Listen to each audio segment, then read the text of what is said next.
तो इस मूवी की स्टोरी को स्टार्ट करने से पहले हम इस मूवी के कुछ मेन कैरेक्टर्स के नाम जान लेते हैं, ताकि इस पूरी मूवी की स्टोरी के अंदर आपको उनके नाम से कोई कंफ्यूजन ना हो। तो इस मूवी के अंदर शाहरुख खान का नाम है हार्डी, तापसी पन्नू का नाम है मन्नू, विक्की कौशल का नाम है सुखी, बोमन ईरानी के कैरेक्टर का नाम है गुलाटी, देन इनका नाम है बुग्गू और लास्ट में इनका नाम है बल्ली। एंड यही सारे इस मूवी के मेन कैरेक्टर्स हैं। तो चलिए अब मूवी की स्टोरी को स्टार्ट करते हैं। तो मूवी स्टार्ट होती है लंदन से, जहाँ पर हम सबसे पहले तापसी पन्नू के कैरेक्टर मन्नू को देखते हैं। मन्नू इस टाइम पर हॉस्पिटल में होती है, जहाँ उसे पता लगता है कि उसे एक बहुत बड़ी बीमारी हो गई है। एंड देन फिर ये जानने के बाद मन्नू अपने लॉयर से मिलती है और वो लॉयर से कहती है कि उसे अपने देश इंडिया जाना है, बट उसका लॉयर उससे कहता है कि वो इंडिया नहीं जा सकती क्योंकि उसे इंडिया का वीजा नहीं मिलेगा और इसीलिए ऐसा कोई भी नहीं है जो उसे इंडिया ले जा सके। अब आखिरकार मन्नू को कौन सी बीमारी हुई है, वो इंडिया क्यों जाना चाहती है और आखिरकार उसे इंडिया जाने का वीजा क्यों नहीं मिल रहा है, ये सारी बातें आपको मूवी में आगे पता लगेंगी। लॉयर जब मन्नू को मना कर देता है तब मन्नू से कहती है कि एक ऐसा आदमी है जो कि उसे इंडिया ले जा सकता है और उसका नाम है हार्डी। और फिर इसीलिए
1995 में पंजाब के एक गांव जिसका नाम लालटू होता है, उसके अंदर मन्नू, बुग्गू और बल्ली तीनों आसपास रहा करते थे और ये तीनों एक दूसरे के दोस्त हुआ करते थे। इन तीनों के गांव में उन लोगों की काफी इज्जत थी जो कि लंदन पढ़ाई करने या फिर जॉब करने जाते थे। यहीं पर हमें ये भी पता लगता है कि मन्नू, बुग्गू और बल्ली तीनों की फैमिली कंडीशंस बहुत खराब है। तीनों ही बहुत मुश्किल से अपना गुजारा कर पाते हैं और इसीलिए ये तीनों ही बहुत पैसे कमाकर अपनी फैमिली को खुश रखना चाहते हैं। एंड इसके लिए उनका ये मन होता है कि वो भी किसी तरह से लंदन जाए और वहाँ जाकर पैसे कमाए, ताकि वो तीनों अपनी फैमिली की प्रॉब्लम्स को दूर करके उन्हें एक बेटर लाइफ दे सके। लेकिन अब क्योंकि उन तीनों की फाइनेंशियल कंडीशन बहुत खराब होती है, इसीलिए वो लोग बहुत कोशिशों के बाद भी लंदन नहीं जा पाते और यहाँ अपने गांव लालटू के अंदर ही छोटी मोटी जॉब्स करते हैं, जिनमें से मन्नू एक छोटे से ढाबे पर काम करती है। बट फिर कुछ टाइम बाद ही इन तीनों को एक एजेंट मिलता है, जो एजेंट इन तीनों से कहता है कि वो उन तीनों को लंदन भेज सकता है और लंदन जाने के लिए वो उन तीनों को वीजा दिलवाएगा, जिसमें वो मन्नू से ये कहता है कि अगर वो कुश्ती करना सीख जाए तो वो उसे स्पोर्ट्स का वीजा दिलवा देगा, बुग्गू को वो जॉब का वीजा दिलवाएगा और बल्ली को वो मैरिज का वीजा दिलवाएगा। और फिर ये वादा करने के बाद वो एजेंट उन तीनों से 1.5 लाख रुपए ले लेता है,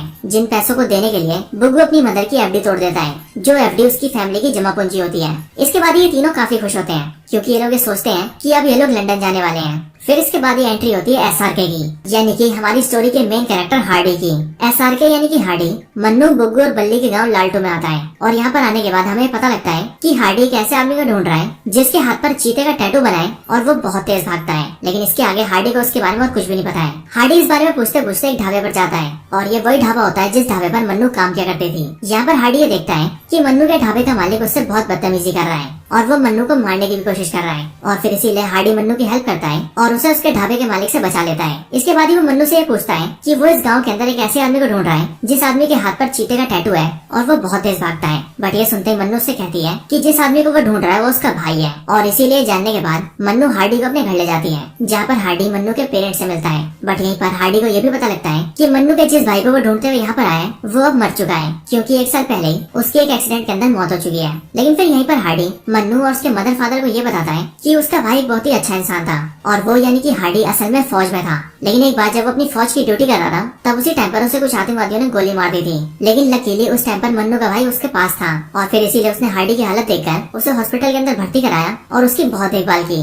साथ ही साथ मन्नू के भाई ने हार्डी को अपना टेप रिकॉर्डर भी दिया ताकि वो उसमें गाने सुनकर जल्दी से ठीक हो सके। और क्योंकि उस टाइम पर हार्डी की हालत बहुत खराब थी, इसीलिए वो मन्नू के भाई के बारे में ज्यादा कुछ भी नहीं जान पाया। और अभी वो कुछ टाइम पहले हॉस्पिटल से डिस्चार्ज हुआ है, इसीलिए वो सीधा मन्नू के भाई को ढूंढता हुआ यहाँ पर आ गया है ताकि वो उसका टेप रिकॉर्डर उसे वापस कर सके और उसे गले लगाकर दिल से थैंक्स कह सके, क्योंकि अगर मन्नू का भाई नहीं होता तो शायद हार्डी भी जिंदा नहीं होता। लेकिन जैसे ही हार्डी भी यह जानता है कि मन्नू का भाई मर चुका है, तब हार्डी को भी बहुत दुख होता है। लेकिन फिर यहीं पर हार्डी ये भी जानता है कि मन्नू लंदन जाना चाहती है और उसके लिए उसे स्पोर्ट्स वीजा मिल रहा है। लेकिन स्पोर्ट्स वीजा के लिए उसे कुश्ती सीखनी पड़ेगी, और क्योंकि हार्डी फौज में था और उसे कुश्ती भी आती थी, इसीलिए वो मन्नू से कहता है कि उसके भाई ने उसकी जान बचाई थी, इसीलिए वो भी उसके लिए कुछ करना चाहता है और इसीलिए वो मन्नू को कुश्ती सिखाना चाहता है। मन्नू भी ये सुनकर राजी हो जाती है, जिसके बाद हार्डी एक हफ्ते के अंदर ही मन्नू को कुश्ती सिखा देता है। इसके बाद मन्नू, बुग्गू और बल्ली तीनों हार्डी के साथ मिलकर सीधा अपने उसी एजेंट के पास जाते हैं जिस एजेंट ने उसे 1.5 लाख रुपए लिए थे और उनसे वादा किया था कि वो उन तीनों को वीजा दिलवाएगा। लेकिन जब वो तीनों हार्डी के साथ वहाँ पर पहुँचते हैं, तब वो ये देखते हैं कि वो ऑफिस खाली हो चुका है, यानी कि वो एजेंट सबके पैसे लेकर भाग चुका है। और यहीं पर कई सारे और भी लोग होते हैं जिन्हें उस एजेंट ने इन तीनों की तरह ही धोखा दिया था। ये सुनने के बाद मन्नू, बुग्गू और बल्ली तीनों ही टूट जाते हैं। लेकिन तभी हार्डी उन तीनों को दिलासा देता है और वो मन्नू से कहता है कि वो मन्नू की मदद करेगा और वो किसी भी तरह से उसे लंदन भेजेगा। इसके लिए हार्डी मन्नू और उसके दोस्तों को आइडिया देता है कि वो लोग आइलेट्स का एग्जाम निकाल लें, जो आइलेट्स बेसिकली एक ऐसा एग्जाम होता है जिसके अंदर अगर किसी को इंग्लिश आती है और वो इस एग्जाम को क्वालिफाई कर लेता है तो फिर उसे लंदन का वीजा दे दिया जाता है। लेकिन अब क्योंकि मन्नू, बुग्गू और बल्ली तीनों को इंग्लिश नहीं आती थी और वो पंजाब के एक छोटे से गांव से बिलोंग करते थे, इसीलिए उन तीनों को ये पता था कि वो आइलेट्स के एग्जाम को नहीं निकाल पाएंगे। बट फिर अगेन हार्डी उनसे कहता है कि अगर उन तीनों को इंग्लिश नहीं आती तो उन तीनों को इंग्लिश सीखनी चाहिए, और फिर इसीलिए इंग्लिश को सीखने के लिए हार्डी उन तीनों का एडमिशन एक कोचिंग में करवा देता है, जिस कोचिंग के अंदर आइलेट्स की ट्रेनिंग दी जाती थी और स्टूडेंट्स को इंग्लिश सिखाई जाती थी। साथ ही साथ हार्डी खुद भी यहाँ पर एडमिशन लेता है ताकि वो ये मेक श्योर कर सके कि जिस तरह से पिछले वाले एजेंट ने उन तीनों को चूना लगाया था, ठीक उसी तरह से उनके साथ फिर से कोई बेईमानी न हो जाए। इस कोचिंग के अंदर एडमिशन लेने के बाद हम सभी को पता लगता है कि इस कोचिंग के अंदर जो टीचर है वो और कोई नहीं बल्कि अपने बोमन ईरानी है, जिनके कैरेक्टर का इस मूवी में नाम है गुलाटी। ये चारों ही गुलाटी से यहाँ पर इंग्लिश सीखने लगते हैं और साथ ही उन्हें ये भी पता लगता है कि जिस तरह से वो लोग यहाँ पर इंग्लिश सीखने आए हैं और इंग्लिश को सीखकर लंदन जाना चाहते हैं, ठीक उसी तरह से उनकी क्लास के अंदर और भी ऐसे कई सारे लोग होते हैं जो कि उन्हीं की तरह इंग्लिश को सीखकर लंदन जाना चाहते थे। इस कोचिंग के अंदर ही इन चारों की मुलाकात सुखी से होती है,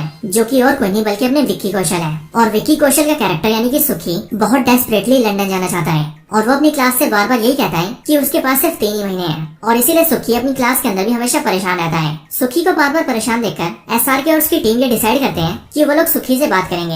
एंड देन जब वो सुखी से बात करते हैं तब बातचीत के दौरान सुखी उन चारों को ये बताता है कि उसकी गाँव के अंदर एक गर्लफ्रेंड थी जिससे वो बहुत प्यार करता था, लेकिन उसके फादर ने उसकी शादी लंदन से आए एक एनआरआई से करा दी। बट अब वो उसके साथ खुश नहीं है क्योंकि उसका हस्बैंड उसे बहुत मारता है और उसके साथ डोमेस्टिक वायलेंस करता है। एंड देन इसीलिए उसकी गर्लफ्रेंड उससे फोन करके यही कहती है कि वो यहाँ लंदन है और उसे ले जाए। एंड दैट्स व्हाई सुखी लंदन जाना चाहता है ताकि वो अपनी जीएफ को यहाँ ला सके, क्योंकि सुखी के अलावा उसकी बात कोई भी नहीं सुनता, यहाँ तक कि उसके पेरेंट्स भी नहीं। इन सब के बाद ही वो लोग काफी मेहनत से इंग्लिश की पढ़ाई करते हैं एंड देन वो सभी आइलेट्स का एग्जाम देते हैं। लेकिन जब एग्जाम का रिजल्ट आता है तब हम सबको ये पता लगता है कि उस एग्जाम में उनके क्लास में से सिर्फ और सिर्फ बल्ली पास हुआ है और बल्ली के अलावा बाकी सब फेल हो चुके हैं, यहाँ तक कि सुखी भी। सुखी इस बात से बहुत ज्यादा नाराज हो जाता है और वो बिल्कुल होपलेस हो जाता है। लेकिन एसआरके उसे समझाता है कि उनका दोस्त बल्ली पास हो गया है, इसीलिए वो स्टूडेंट वीजा से लंदन जा रहा है। एंड देन जैसे ही वो लंदन जाएगा वैसे ही वो सुखी की गर्लफ्रेंड से उसकी बात करवा देगा और फिर जैसे ही मौका लगेगा वो उसे इंडिया लाने की भी कोशिश करेगा। सुखी ये बात जानकर काफी खुश होता है और इसीलिए वो रोज बल्ली के फोन का वेट करता है ताकि जल्दी से बल्ली लंदन पहुंचे और वो वहाँ जाकर उसकी जीएफ से उसकी बात करवाए। लेकिन जैसे ही बल्ली लंदन पहुंचता है और वहाँ से फोन करता है, वैसे ही बल्ली फोन पर सुखी को ये बताता है कि सुखी के आइलेट्स के एग्जाम में फेल होने की खबर उसकी जीएफ को मिल गई थी। एंड दैट्स व्हाई बल्ली के पहुंचने से पहले उसकी गर्लफ्रेंड ने सुसाइड कर लिया, क्योंकि उसको ऐसा लगा कि अब सुखी उसे बचाने नहीं आ पाएगा। अपनी गर्लफ्रेंड की सुसाइड के बारे में सुनते ही सुखी बिल्कुल होपलेस हो जाता है और इसीलिए वो अपनी बॉडी में आग लगा लेता है और खुद को भी खत्म कर लेता है। ये देखकर हार्डी, मन्नू और बुग्गू तीनों को बहुत बुरा लगता है और वो तीनों सुखी की मौत से काफी शॉक में आ जाते हैं। बट फिर 6 महीने बाद बल्ली अपने दोस्तों को फोटोग्राफ्स भेजता है, जिन फोटोग्राफ्स के अंदर उसके दोस्त ये देखते हैं कि बल्ली ने वहाँ पर अपना घर भी ले लिया है और अपनी गाड़ी भी ले लिया है और बल्ली लंदन के अंदर बहुत ही अच्छी लाइफ जी रहा है और अपनी फैमिली को पैसे भी भेज रहा है। ये बात जानते ही मन्नू और बुग्गू दोनों इस बात पर अड़ जाते हैं कि उन्हें भी अब लंदन जाना है, ठीक बिल्कुल बल्ली की तरह। लेकिन ये तो हम सभी जानते हैं कि मन्नू और बुग्गू को बिल्कुल भी इंग्लिश नहीं आती और बिना इंग्लिश के या फिर बिना आइलेट्स के एग्जाम दिए वो लोग लंदन भी नहीं जा सकते। वैसे मन्नू और बुग्गू दोनों को बिल्कुल भी इंग्लिश नहीं आती, लेकिन क्या आपको इंग्लिश आती है या फिर नहीं, ये आप मुझे कमेंट्स के अंदर जरूर बताएं। अगर आपको इंग्लिश आती है तो आप कहें आई नो इंग्लिश, और अगर नहीं आती तो बोले आई डोंट नो इंग्लिश। आखिर हम भी तो देखें कि आखिर कितने लोगों को इंग्लिश आती है। सो प्लीज कमेंट जरूर करना। तो अब स्टोरी में वापस आते हैं। मन्नू और बुग्गू दोनों ही लंदन जाना चाहते थे, बट अब उन दोनों के लिए सारे रास्ते बंद हो चुके थे। बट फिर यहीं पर उनसे उनका टीचर गुलाटी मिलता है, जो कि मन्नू और बुग्गू दोनों से कहता है कि अगर वो सभी लंदन जाना चाहते हैं तो अभी भी उनके पास एक रास्ता बाकी है और उस रास्ते का नाम है डंकी। गुलाटी उन सभी को बताता है कि अगर जो आदमी लीगली किसी और देश में ना जा सके वो छुपते छुपाते उस देश में जा सकता है, यानी कि इलीगल तरीके से, और इसी रास्ते को डंकी कहा जाता है। और साथ ही गुलाटी उनसे ये भी कहता है कि उसने उन सब के लिए डंकी का इंतजाम कर दिया है, और जो भी एजेंट ऐसा काम करवाता है उससे उसने बात करके पैसे भी दे दिए हैं। सो अगर वो लोग डंकी के जरिए लंदन जाना चाहते हैं तो वो लोग जा सकते हैं। ये सुनकर वो सभी राजी हो जाते हैं। एंड देन इसीलिए हार्डी, मन्नू और बुग्गू तीनों ही लंदन जाने का मन बना लेते हैं। साथ ही साथ वो तीनों अपने साथ 3 और दोस्तों को ले लेते हैं जो कि उनके साथियों की कोचिंग में पढ़ते थे, क्योंकि एज ऑफ कोर्स उन तीनों को भी लंदन जाना था। इसके बाद वो 6 के 6 एक एजेंट से मिलते हैं जो कि उनकी डंकी करवाता। वो एजेंट उन सभी को ये बताता है कि इस डंकी के अंदर उन सभी को सबसे पहले एक बोट के जरिए इंडिया के बॉर्डर तक ले जाया जाएगा, देन वहाँ से पाकिस्तान तक ले जाया जाएगा, फिर पाकिस्तान से अफगानिस्तान, अफगानिस्तान से बाय रोड ईरान, ईरान से टर्की, एंड देन टर्की से शिप के जरिए वो लोग लंदन जाएंगे। और इस पूरे प्रोसेस के अंदर लगभग 3 महीनों का वक्त लगेगा, जो कि सही में बहुत ज्यादा टाइम होता है। लेकिन तब भी वो सभी डिसाइड करते हैं कि उन्हें जाकर ही रहना है, और फिर इसीलिए वो सब मिलकर पहले बोट के जरिए इंडियन बॉर्डर्स पे जाते हैं, देन बॉर्डर्स के पास पानी में तैरते हुए बॉर्डर्स को पार करके पाकिस्तान जाते हैं। फिर वो लोग दूसरे एजेंट से मिलकर ट्रक्स में छुप छुपा कर अफगानिस्तान जाते हैं। फिर इसी तरह से वो लोग ईरान तक जाते हैं, एंड देन फिर वहीं पर उन्हें काफी टाइम तक पैदल भी चलना पड़ता है, जिसमें उन्हें 2-2 दिन तक रेगिस्तानों को पार करना होता है। और फिर ऐसे जब वो लोग ईरान के पास होते हैं और पैदल चलकर रेगिस्तान पार कर रहे होते हैं, तभी उन 6 के 6 लोगों को वहाँ के आसपास की मिलिट्री पकड़ लेती है। ये मिलिट्री इन 6 में से 3 लोगों को गोली से मार देती है, जो 3 लोग हार्डी, मन्नू और बुग्गू के दोस्त होते हैं। लेकिन लकीली हार्डी, मन्नू और बुग्गू बच जाते हैं। बट फिर वो मिलिट्री ऑफिसर्स उन तीनों को पकड़कर अपने कैंप में लाते हैं, और वहाँ लाकर भी वो लोग उन्हें मारने वाले होते हैं। लेकिन फिर तभी हार्डी थोड़ी होशियारी दिखाकर और थोड़ी सी हिम्मत दिखाकर उन मिलिट्री ऑफिसर्स को मार देता है, क्योंकि एज ऑफ कोर्स हार्डी खुद भी मिलिट्री में था, इसीलिए उसे फाइट करना भी काफी अच्छे से आता था। अपने दोनों दोस्त मन्नू और बुग्गू को बचाने के बाद वो उन्हें फिर से आगे ले जाता है, जिसके बाद वो तीनों ट्रक के जरिए पूरे टर्की को पार करते हुए शिप के पास जाते हैं। लेकिन यहाँ पर इनकी बहुत बुरी हालत होती है, क्योंकि ना तो इन्हें ढंग से खाना मिलता है, ना ही बाथरूम की फैसिलिटीज होती है, और इन्हें जिन लोगों के साथ ट्रैवल करना पड़ता है वो भी दुनिया भर के चोर उचक्के होते हैं। इसलिए डंकी के दौरान इनकी बहुत बुरी हालत होती है। लेकिन फिर किसी तरह से ये लोग लंदन के पास पहुँचते हैं, जहाँ पर अगेन फिर से इन्हें गाड़ियों के अंदर ठूस दिया जाता है, जिनमें से कुछ को कार की सीट के अंदर डाला जाता है, कुछ को गाड़ियों की डिग्गी में, और कुछ को तो सोफे के अंदर छुपाया जाता है। और फिर इस तरह से जानवरों जैसी हालत होते हुए वो लोग किसी तरह से लंदन पहुँच जाते हैं। एक बार लंदन पहुँचने के बाद हार्डी, मन्नू और बुग्गू तीनों बहुत खुश होते हैं, और वो ये सोचते हैं कि अब वो तीनों भी अपने दोस्त बल्ली की तरह बहुत पैसे कमाएंगे और अपनी फैमिलीज को भी खुश रखेंगे। लेकिन फिर यहाँ पर आने के बाद उन तीनों की मुलाकात बल्ली से होती है, और वो ये देखते हैं कि बल्ली यहाँ पर कोई बड़ा काम नहीं करता। और फिर वो लोग ये जानते हैं कि यहाँ पर बल्ली के पास कोई बड़ी जॉब नहीं है, और न ही वो किसी बंगलों में रहता है, बल्कि बल्ली यहाँ पर भीख मांगता है। बल्ली से मिलने के बाद बल्ली उन तीनों को अपने घर ले जाता है, जो कि एक ऐसी जगह पर होता है जहाँ की हालत बहुत बुरी होती है, और वहाँ 1 से 2 कमरों के अंदर 20 से 30 लोग रहते हैं। और ये सारे वही सारे लोग होते हैं जो कि हार्डी, मन्नू और बुग्गू की तरह ही किसी तरह से इलीगली लंदन में घुसे थे। और क्योंकि उनके पास ना ही कोई पासपोर्ट था, ना ही कोई वीजा, और वो सभी इलीगल इमिग्रेंट्स थे, इसीलिए वो सभी आए दिन पुलिस से बचते फिरते थे, और लंदन के अंदर बहुत छोटे मोटे काम कर किसी तरह से अपना गुजारा करते थे। यहीं पर बल्ली अपने दोस्तों को ये भी बताता है कि उसको बेशक से वीजा मिल गया था, लेकिन उसकी कॉलेज की डिग्री फेक थी, और उसने जिस कॉलेज का एडमिशन दिखाया था वो एडमिशन भी फेक था, इसीलिए वो यहाँ पर स्टडी नहीं कर सकता था। और अगर ये बात यहाँ की पुलिस को पता लगी तो वो लोग बल्ली को भी डिपोर्ट कर देंगे, एंड दैट्स व्हाई बल्ली को भी यहाँ पर किसी तरह से इमिग्रेंट्स के साथ गुजारा करना पड़ता था। बल्ली अपने दोस्तों को ये भी बताता है कि वो यहाँ पर भीख मांगता है, और भीख मांगकर उसे दिन के 20 पाउंड मिलते हैं, जिस तरह से वो महीने के 600 पाउंड कमाता है, जिनमें से 100 पाउंड से वो अपना गुजारा करके बचे हुए 500 पाउंड को अपने घर भेज देता है, ताकि उसकी फैमिली सुख से रह सके। बट यहीं पर आसार के बल्ली पर बहुत गुस्सा होता है, और वो उससे कहता है कि उसने यहाँ पर अपनी फेक फोटोज भेजी थी, जिन फोटोज में बल्ली ने दिखाया था कि उसने यहाँ पर 6 महीने के अंदर अपना घर ले लिया है और अपनी कार भी ले ली है, और वो यहाँ पर बहुत खुश है। और इसीलिए उसकी लाइफ को देखकर मन्नू और बुग्गू भी यहाँ पर आए हैं, और इसीलिए हार्डी से पूछता है कि आखिर उसने ऐसा क्यों किया। बट बल्ली उससे कहता है कि यहाँ पर आकर उसे ऐसा करना पड़ा, क्योंकि अगर वो अपनी फैमिली से ये कहता कि यहाँ पर आने के बाद उसकी हालत बहुत बुरी है, वो अपना गुजारा भी नहीं कर पा रहा और यहाँ पर भीख मांग रहा है, तब उसकी फैमिली के लिए जीना और भी मुश्किल हो जाता, और हर जगह उनकी बेइज्जती भी होती, एंड दैट्स व्हाई उसे झूठ बोलना पड़ा। इसके बाद ही इन सबको भी यहाँ पर छोटे मोटे काम करके किसी तरह से गुजारा करना पड़ता है। बट इन सबसे हार्डी तंग आ जाता है, और इसीलिए वो अपने साथियों से कहता है कि उन सबको वापस इंडिया चलना चाहिए, ताकि वो लोग अपने देश में अपने परिवार के साथ रह सके। और बेशक से वहाँ पर वो गरीब थे और उनके पास छोटी मोटी जॉब्स थी, बट वो वहाँ पर खुश थे, क्योंकि वहाँ पर उनकी लाइफ यहाँ से अच्छी थी, और वहाँ उन्हें किसी पुलिस से बच के नहीं भागना पड़ता था। इसके साथ ही यहाँ पर इलीगली रहने की वजह से वो लोग न ही यहाँ के सिटीजन थे और न ही यहाँ के मेहमान, जिस वजह से वो ना तो यहाँ अकाउंट्स खुलवा सकते थे, न ही अच्छी जॉब कर सकते थे, न ही कोई आईडी या फिर लाइसेंस बनवा सकते थे, एंड न ही लीगली तरीके से घर जा सकते थे, क्योंकि एज ऑफ कोर्स वो किसी वीजा को लेकर तो यहाँ आए नहीं, इसीलिए उन्हें वापस जाने के लिए भी कोई वीजा नहीं मिल सकता। सो इसीलिए हार्डी उन सबसे कहता है कि वो लोग घर चले, बट वापस जाने के लिए कोई राजी नहीं होता। साथ ही साथ मन्नू हार्डी से ये भी कहती है कि वो लोग इतनी मुश्किलों के बाद यहाँ पर इसलिए नहीं आए ताकि वो लोग वापस जाएं, बल्कि इसलिए आए ताकि वो लोग पैसे कमाएं, and that's why Hardy Mannu की बात सुनकर उसके लिए राजी हो जाता है। इसी के आगे मन्नू हार्डी से ये भी कहती है कि हार्डी को भी उसके साथ रुकना होगा, और वो भी उसकी खातिर। और क्योंकि हार्डी और मन्नू एक दूसरे से प्यार करने लगे थे, दैट्स व्हाई हार्डी मन्नू के लिए रुकने के लिए राजी हो जाता है। इसके बाद ही हार्डी ये सोचने लगता है कि उसे कुछ भी करके अपने दोस्तों को यहाँ पर सेटल करना होगा, ताकि उसके दोस्तों को इस तरह से यहाँ पर इलीगली ना रहना पड़े। इसके लिए हार्डी एक लॉयर को ढूंढता है, जो लॉयर उन सभी को 3 तरीके बताता है। लॉयर हार्डी और उसके दोस्तों से कहता है कि उनके पास यहाँ पर आराम से रहने के 3 रास्ते हैं। पहला ये कि वो लोग यहाँ पर 1 मिलियन पाउंड्स की इन्वेस्टमेंट कर दें, जिससे कि उन्हें इंस्टेंटली वीजा मिल जाएगा। दूसरा तरीका ये कि वो लोग यहाँ पर किसी सिटीजन से शादी कर लें, ताकि शादी करने के बाद भी उन्हें भी नागरिकता मिल जाए। एंड तीसरा और फाइनल तरीका ये है कि वो लोग यहाँ की गवर्नमेंट से ये कहें कि उनके अपने देश इंडिया के अंदर वो लोग एक्टिविस्ट थे, लेकिन गवर्नमेंट ने उनके साथ बहुत बुरा किया और उन्हें मारने की कोशिश की। एंड दैट्स वाई वो लोग भागकर यहाँ पर आए हैं और इसीलिए वो लोग अब यहाँ रहना चाहते हैं। जिस वजह से ये बातें सुनकर यहाँ की गवर्नमेंट उन्हें शेल्टर देगी। उन सभी के पास पैसे नहीं थे, इसीलिए वो लोग पहला तरीका अपना नहीं सकते थे, यानी कि लंदन में इन्वेस्टमेंट करने का। और रही बात तीसरे रास्ते की, यानी कि यहाँ की सरकार से ये बोलने की कि उनका देश उन्हें मारना चाहता है और वो लोग अपने देश में अनसेफ हैं, ये तरीका हार्डी को ठीक नहीं लगा था, क्योंकि हार्डी एक फौजी था और वो अपने देश की बुराई नहीं करना चाहता था। और इसीलिए वो लोग ये डिसाइड करते हैं कि वो किसी तरह से शादी वाले तरीके को अपनाएंगे। इसी में लॉयर उन सभी से ये भी कहता है कि उसके पास एक आदमी है जो कि कुछ पैसों के लिए मन्नू से शादी करेगा, जो शादी करते ही मन्नू यहाँ के सिटीजन बन जाएगी। एंड देन शादी के बाद ही वो मन्नू को डाइवोर्स दे देगा, जिसके बाद मन्नू हार्डी से शादी कर सकती है और फिर इसी तरह से धीरे धीरे उन सभी को यहाँ की सिटीजनशिप मिल सकती है। उन सभी को ये तरीका ठीक लगता है और फिर इसीलिए वो सभी शादी के लिए चर्च में जाते हैं। But as we all know, Christian marriage के अंदर शादी तभी कंप्लीट होती है जब किस हो। जब फादर मन्नू को किस करने के लिए कहता है, तभी इस बात से हार्डी गुस्सा हो जाता है और वो वहाँ पर तोड़फोड़ कर देता है, जो देखकर चर्च का फादर सीधे पुलिस को फोन कर देता है। पुलिस वहाँ आकर उन सबको उठा लेती है और उन सबको कस्टडी में लेकर ये जान जाती है कि वो सभी यहाँ पर इलीगली आए हैं और फिर इसीलिए उन सभी को कोर्ट में पेश किया जाना होता है। इसी बीच उनके पास लॉयर आता है, जो कि उन सबसे कहता है कि ये उनके पास आखिरी मौका है और इसीलिए अगर वो कोर्ट में जज के सामने ये बोल देंगे कि उन सभी को अपने देश इंडिया से खतरा है, तो फिर उन्हें यहाँ पर शरण मिल जाएगी और फिर वो लोग यहाँ पर रह सकते हैं। लेकिन फिर जैसे उन सबका ट्रायल होता है और वो लोग जज के सामने आते हैं, तब वहाँ पर हार्डी झूठ नहीं बोलता और वो ये कहता है कि उसे अपने देश में कोई खतरा नहीं है। लेकिन हार्डी को छोड़कर मन्नू, बुग्गू और बल्ली तीनों लॉयर की बात मान जाते हैं और वो लोग ये बोल देते हैं कि उन्हें अपने देश के अंदर खतरा है, जिस वजह से हार्डी को छोड़कर बाकी उन तीनों को वहाँ पर रहने की परमिशन मिल जाती है। और उसके बाद हार्डी को इंडिया के अंदर डिपोर्ट कर दिया जाता है, जिसके अंदर उसे प्लेन में बिठा के इंडिया छोड़ दिया जाता है। इसके बाद हार्डी इंडिया चला जाता है और मन्नू, बुग्गू और बल्ली तीनों ही लंदन में रह जाते हैं। इसके बाद ही ये पास्ट की स्टोरी एंड होती है और हमें प्रेजेंट का सीन दिखता है,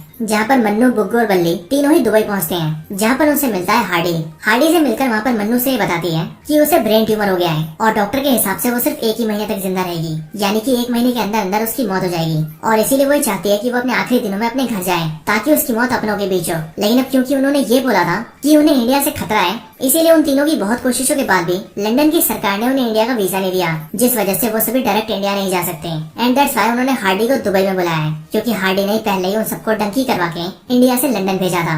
सो इसीलिए वो लोग ये चाहते हैं कि अब हार्डी फिर से उन तीनों को उनके घर ले जाए। बट हार्डी उनसे प्रॉमिस करता है कि वो उन तीनों को डंकी करवा के नहीं, बल्कि प्लेन में बिठा के ले जाएगा। अपने दोस्तों को इंडिया ले जाने के लिए हार्डी अपने कोचिंग टीचर गुलाटी से बात करता है, जिसके बाद गुलाटी हार्डी को एक एजेंट का नंबर देता है, जो कि दुबई में रहता है। हार्डी सीधा उस एजेंट से मिलता है और उससे कहता है कि उसे इंडिया जाना है, जिसके बाद हार्डी एजेंट के साथ मिलकर इंडिया जाने का प्लान बनाता है। इसके बाद ही वो एजेंट हार्डी, मन्नू, बुग्गू और बल्ली चारों को एक कंटेनर में डलवा देता है और उन चारों से कहता है कि ये कंटेनर पानी के रास्ते सीधा इंडिया जा रहा है और इसीलिए अगर वो लोग इसके अंदर जाएंगे तो वो सीधा इंडिया में गुजरात जाएंगे, जिसके बाद गुजरात पहुंचते ही वो सभी अपने घर जा सकते हैं। कंटेनर में घुसने से पहले हार्डी अपने सारे दोस्तों से कहता है कि वो सब अपने पासपोर्ट को जला दें, क्योंकि उसके दोस्तों के पास यूके का पासपोर्ट होता है, यानी कि लंदन का। और इसके साथ ही हार्डी उन सभी को इंडिया की ड्रेस भी बनाता है और इंडिया के कुछ बुक्स और न्यूज़पेपर्स भी अपने बैग में रख लेता है, ताकि वो सब बिल्कुल इंडियन लगे। और हार्डी अपने दोस्तों से ये कहता है कि वो ये सब इसीलिए कर रहा है ताकि जैसे वो लोग गुजरात पहुंचे, वैसे ही अगर उन्हें वहाँ पर कोई पुलिस या मिलिट्री पकड़े तो वो ये साबित कर सके कि वो लोग इंडियंस हैं। इसके बाद ही वो लोग कंटेनर में जाते हैं, जहाँ कंटेनर को सीधा शिप में ले जाया जाता है।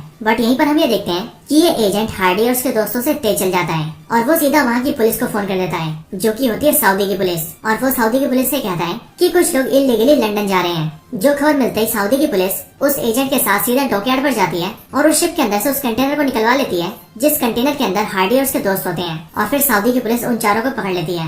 वो शिप सीधा लंदन जा रहा था और इसीलिए सऊदी की पुलिस उन चारों से कहती है कि हम जानते हैं कि तुम लोग इलीगली लंदन जा रहे थे, जबकि तुम चारों एक्चुअल में इंडियंस हो। यहीं पर ही सऊदी की पुलिस उन चारों की तहकीकात भी करती है और फिर इसीलिए यहीं पर हमें ये भी पता लगता है कि असल में ये सारा प्लान हार्डी का था, क्योंकि हार्डी ये जानता था कि इलीगली इंडिया में भी घुसना बहुत मुश्किल है और जो पहले इन्हें प्रॉब्लम्स हुई थी वो वैसी प्रॉब्लम्स अपने दोस्तों को दोबारा नहीं देना चाहता था। साथ ही साथ हार्डी ने अपने दोस्तों को ये भी प्रॉमिस किया था कि वो उन सभी को प्लेन में ले जाएगा। इसीलिए वो कहीं न कहीं अपने प्लान के जरिए अपने वादे को पूरा करा था। सऊदी की पुलिस जब इन चारों की तहकीकात करती है तभी हार्डी अपने तीनों दोस्तों की आइडेंटिटी को बदल देता है, क्योंकि एज ऑफ कोर्स हार्डी के तीनों दोस्तों की आइडेंटिटी यानी कि मन्नू, बुग्गू और बल्ली तीनों ही अब लंदन के थे और उनके पास लंदन की सिटीजनशिप थी, जिस वजह से उन्हें इंडियन नहीं माना जाएगा। और इसीलिए हार्डी इन तीनों के नाम अपने उन तीनों दोस्तों से बदल देता है जिन 3 दोस्तों को डंकी के दौरान ईरान की मिलिट्री ने मार दिया था। इसके बाद इन चारों के नाम को लेकर सऊदी की पुलिस इन्वेस्टिगेशन करती है और इंडिया से कांटेक्ट भी करती है, जिसके बाद उन्हें पता लगता है कि इस नाम के सारे लोग इंडिया के सिटीजन्स हैं। और फिर इसीलिए सऊदी की पुलिस उन चारों को सीधा प्लेन में बिठाकर डायरेक्टली इंडिया में डिपोर्ट कर देती है, जिसके बाद एक बार फिर से हार्डी के प्लान के मुताबिक वो और उसके सारे दोस्त इंडिया वापस आ जाते हैं और इसीलिए अपने गांव वापस आकर हार्डी के सारे दोस्त बहुत खुश होते हैं। वो सभी सीधा अपनी फैमिली से मिलते हैं, जहां वो देखते हैं कि उनकी फैमिलीज भी बहुत खुश हैं और जो उन्होंने लंदन से पैसे कमाकर भेजे थे उनसे उनकी फैमिलीज ने भी काफी तरक्की कर ली है और फिर इसीलिए वो सभी अपनी अपनी फैमिलीज के साथ रहने लगते हैं। इसके बाद ही हार्डी और मन्नू दोनों को ये भी पता लगता है कि दोनों ने अभी तक किसी से शादी नहीं की है और वो अभी भी एक दूसरे से प्यार करते हैं। और हार्डी भी अपनी जवानी के टाइम से ही मन्नू को प्रपोज करना चाहता था, लेकिन वो कभी भी ऐसा कर नहीं पाया था। और फिर इसीलिए इस बार हार्डी और मन्नू की छत पर जाते हैं, जहाँ पर हार्डी मन्नू को प्रपोज करने वाला होता है, लेकिन उसके प्रपोज करने से पहले ही उसके सामने ही मन्नू की डेथ हो जाती है, क्योंकि एज ऑफ कोर्स मन्नू को ब्रेन ट्यूमर था और उसके पास 1 महीने से भी कम का वक्त था। इसीलिए यहीं पर ऑन द स्पॉट मन्नू मर जाती है, जो देखकर हार्डी को बहुत दुख होता है। लेकिन फिर हार्डी इस बात से खुश होता है कि आखिरकार मन्नू की आखिरी इच्छा पूरी हो गई, क्योंकि मन्नू की आखिरी इच्छा यही थी कि वो जब मरे तो वो अपने घर में अपने परिवार के साथ हो, और ऐसा हुआ भी। And that's why Hardy is happy for Mannu. और फिर इसके आगे के सीन में हम ये देखते हैं कि हार्डी अपने दोनों दोस्तों जो कि बुग्गू और बल्ली होते हैं उनके साथ रहकर काफी खुश रहता है और वो लोग अब ये समझ चुके थे कि चाहे कुछ भी हो जाए किसी को भी डंकी नहीं करनी चाहिए, और वैसे भी ईस्ट और waste India is the best. और फिर इसके बाद ये लोग बहुत खुश रहने लगते हैं, जिसके साथ ही ये पूरी मूवी यहीं पर एंड हो जाती है। तो दोस्तों ये थी डंकी मूवी की पूरी स्टोरी। ये Dunki movie basically real events के ऊपर बेस्ड है, यानी कि जो लोग एक्चुअली में डंकी करते हैं उन्हीं को देखकर ये मूवी बनाई गई है। और इसीलिए ये मूवी हमें मैसेज देती है कि चाहे कुछ भी हो जाए किसी को भी डंकी नहीं करनी चाहिए, क्योंकि कोई भी आदमी डंकी तब करता है जब उसे खुद के लिए और अपने परिवार के लिए एक बेहतर जिंदगी चाहिए होती है, और इसी के लिए वो दूसरे देशों में इलीगली घुसता है। लेकिन ऐसा करने के दौरान उन्हें बहुत प्रॉब्लम्स आती है, और यही सारी प्रॉब्लम्स हमें मूवी में दिखाई गई है। हर साल लाखों लोग डंकी करते हैं, जिनमें बहुत से बच्चे भी होते हैं, बहुत से बूढ़े भी होते हैं, लेकिन उनमें से ज्यादातर डंकी के दौरान ही मारे जाते हैं। और जो बचे हुए लोग किसी तरह से डंकी करके दूसरे देशों में घुस भी जाते हैं, उनकी जिंदगी भी वहाँ पर बहुत खराब होती है। और ऐसा क्यों, वो भी आप जानते हैं, क्योंकि इस मूवी ने हमें इसका भी आंसर दिया है। और इससे भी बढ़कर बात, अगर कोई डंकी करके किसी और देश में घुस जाए तो उसके लिए अपने देश में वापस आने के भी सारे रास्ते बंद हो जाते हैं। और वैसे ये तो एक मूवी थी जिसमें हार्डी अपने दोस्तों को किसी तरह से वापस इंडिया ले आया, लेकिन एक्चुअल की रियलिटी में डंकी करने वाले वापस कभी भी अपने देश में वापस नहीं आ पाते और अपने देश, अपने घर और अपने परिवार को वापस कभी नहीं देख पाते। और ये मूवी हमें इसी अवेयरनेस का मैसेज देती है। सो दोस्तों यही थी एक्सप्लेनेशन वीडियो डंकी मूवी के ऊपर। आप सभी को वीडियो और मूवी की स्टोरी कैसी लगी मुझे कमेंट्स के अंदर जरूर बताएं, और जिन जिनको इंग्लिश आती है या फिर नहीं आती वो भी कमेंट्स के अंदर जरूर बताएं। आप सबका वीडियो पूरा देखने के लिए बहुत बहुत धन्यवाद। किसी ने चैनल को सब्सक्राइब नहीं किया वो चैनल को सब्सक्राइब कर लें, बेल आइकन को भी जरूर दबा लें। वीडियो को शेयर करना चाहते हैं तो ज्यादा से ज्यादा शेयर करें, और आप सभी इसी तरह से हंसते और मुस्कुराते रहें। मैं आप सबसे मिलता हूँ ऐसी किसी और बेहतरीन वीडियो में, तब तक के लिए गुड बाय।